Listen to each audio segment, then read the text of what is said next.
What's up, party people? I'm Berk Hawk, and this is Rock Talk. Today we're in Toronto's Winter Wonderland at the Drake Hotel to see our brothers, our B-Town brothers, Noyz and B-Magic of Movin Cool.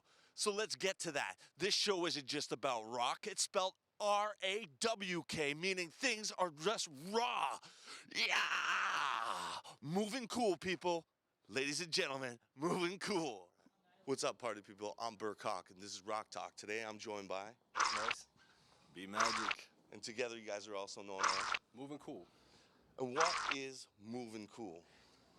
We actually got the name from Outkast song, and then we're both fans of Outkast. It's one of our major influences, so we kind of took that name and liked it and kind of just ran with it, and it's worked so far. Everybody on my left-hand side, put your hands in the sky if you feel the vibe. Now everybody on my right-hand side, put your hands in the sky if you feel the vibe. Yeah. So right now you guys are B-Town represented. Oh, yeah. You know, Toronto's got the Six as their nickname. Yeah. What could we come up with for Brampton? Like there's Heart Lake, there's downtown core Brampton, there's Ching. Are we the three? Is there Snellgrove? Is that getting in there? We're just B-Town, man. We're B-Town? All encompassing. That's it? We're just the number one, that's it. All right, so paint a picture for me. Growing up, it wasn't hip-hop. In your families, was it hip-hop? Has it always been hip-hop along the way? Well, you kind of got that influence just because, you know, our parents were immigrants newly to the country, so we got that, you know, that sound from home. That's what we were kind of raised on. But then as we kind of grew up, you know, started going to school, had older cousins and stuff, so you got, you know, kind of by default, you got introduced to hip-hop and you got introduced to more mainstream or North American forms of music. And we just kind of connected with hip-hop just because of the message that was involved. B-Magic Johnson running point for these hard Lakers. Born raised in a car vapors. We the poet and the player made of all nations. But we cut from the same cloth, two shades in the same spectrum. You know, you had acts like The early message of hip-hop. So we had acts like NWA and Public Enemy when we were growing up. So that's what we were kind of raised on. So we kind of connected to that because what they were talking about, you know, we saw people around us that were living that same thing, right?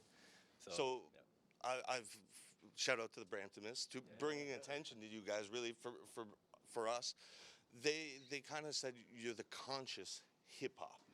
Can you talk about being conscious in hip hop? Yeah, well, being conscious in hip-hop is a rare thing nowadays, right? We don't try to necessarily just say that we're conscious, but it just happens because we do talk about a lot of political things and things that are going on in our communities. But yeah, just being a conscious rapper, it's very rare, and nowadays at least, you know, have a message behind your music. But I feel like both of us in our day-to-day lives see a lot of things, and we always talk about our life in our music. Rolling around with my kudo, like what it do. Living life like I found out all the loopholes. I'm loophole to my city. Got a few. So by default, we kind of lean towards the conscious side. Day-to-day life, what are you doing? 9 to 5? 9 to 5, we're still grinding. We both have our regular jobs, but still living the dream. But Hustling. you know, of course, you know, like tonight, hustling. Living in Canada, you gotta have more than one hustle. So you gotta keep it going. I think the cool thing, sorry, that's No. cool thing about Movin Cool is that it kind of stays true to that original essence of hip hop because it started as, it was party music, but it was also protest music. So it was both. So I think with Movin Cool, we try to balance both sides. You know, we talk about the serious things, but we also have fun with it as well. Everybody can repent they get threats. Be the real killers who want to set less. Cause every 7 minutes, similar trigger men don't consider what they do. Pull it on the sentence and bigger than what they get in. So in that article I'm referring to was based on you with that explosion on YouTube. Hopefully you're getting a kickback from the monetary. No kickbacks yet. But kickbacks. But one thing you did refer to was Donald Trump and what's going on in the world today. Can you elaborate a little bit on that? It's crazy. I mean, we see it on the news. You see the rise in kind of hate crimes and more open spewing of that sort of rhetoric and that sort of just viewpoint on the world where it's like if you're not a certain group, then you're deemed as an other. You're deemed as not belonging to North America. Perception's kind of a kick, really, because right now I could be perceived as I'm a big biker kind of looking dude, when in reality just a nice guy that dresses a certain way for a certain show. Exactly. Right? So perception, like really, I believe there's a lot of people that are uneducated and really don't know what they're talking about these days. Like, think about, I grew up in the Jane and Finch area in government housing. But when you would look at me, you would just say, that's just a white guy. He's got things figured out. When in fact, we're struggling just as much as the next guy trying to figure things out. Yeah. Perception, like I said, is a kick in. But what I wanted to do and why I think this is really important, and we're going to use this as an education tool for our viewers, is tell me a little bit about Sikhism. All right. So Sikhism is kind of based on 3 main pillars. So number 1 is to work hard. Yep. Number 2 is to share what you have with the people around you. And number 3 is to, keep that focus on your meditation, keep that focus on your connection to the people around you, to the universe around you. So tell me about the 5 Ks. So the 5 Ks, you have Ges, which is the hair, kind of a proclamation that you will stay in the form that you were intended to stay in. You have the Kurban, which is kind of a symbolic way to, it stands for self-defense. Yep. In Sikhism, the saying is, when all means have failed, then violence is kind of a last option. So the Kurban is there, but it's only used in, I guess, the most dire circumstances to help off attackers of others, or come to the help. Or so speaking of defense. Perceptions, as you were saying, like a lot of people look at it and say, oh, well, he's got a knife or he's got this and that. But if you understand the real purpose behind it and the real intention behind it, it's not meant to be used as a first line of defense. It's supposed to be a tool for self-defense and a tool for defending others who are being oppressed. Yeah. So, I mean, I think that's cool that we're having this talk right now. We're kind of breaking that perception. I really want to. Right on, yeah. Okay, keep going. You got 3 more. You got 3 more. You got the kada, which is kind of like a steel bracelet that you wear around your wrist. Basically, it stands for, if you have something on your wrist, you're looking at it, it's like... Before you make that decision. Exactly. Before you make that decision. A constant reminder of what's right from wrong. Exactly. Yeah. And then kanga, which is kind of like small comb meant for grooming. So it's like, you keep your physical upkeep maintained, right?